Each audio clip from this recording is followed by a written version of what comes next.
Did the Buffalo Bills get screwed by the refs? Well, let's take a look. We're going to start with Jaquan McMillan's interception in overtime.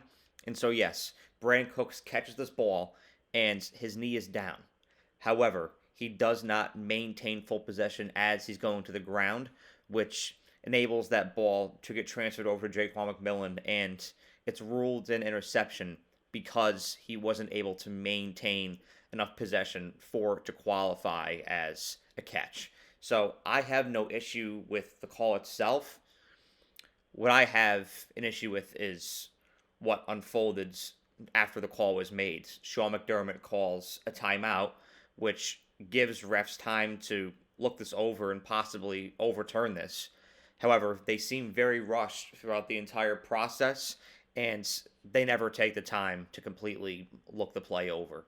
And so, yes, that is something that can be perceived as sketchy, and the officials should have handled that differently. Next, I want to address the penalties that were on that following Broncos drive. Now, the pass interference that was called on Taron Johnson, that is questionable. I didn't exactly agree with that call. However, it doesn't even matter because Joey Bosa was called for a roughing the passer penalty, so there was going to be a penalty issued on Buffalo regardless.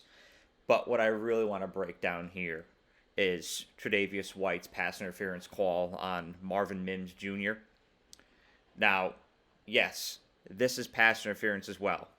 Tre'Davious White gets there early. He hooks his arm.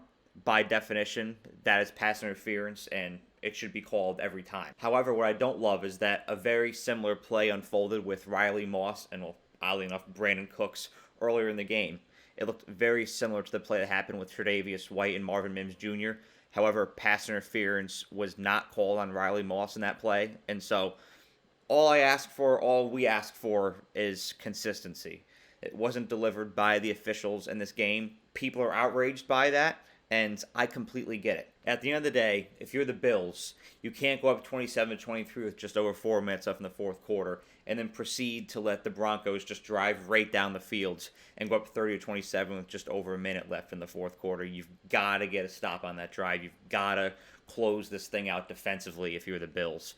Also, you can't afford 5 turnovers in one game in an environment like that in Denver in a playoff game and expect to win. That is just inexcusable.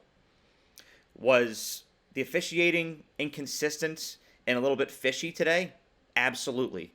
I'll completely agree with that. However, the Bills still control their own destiny.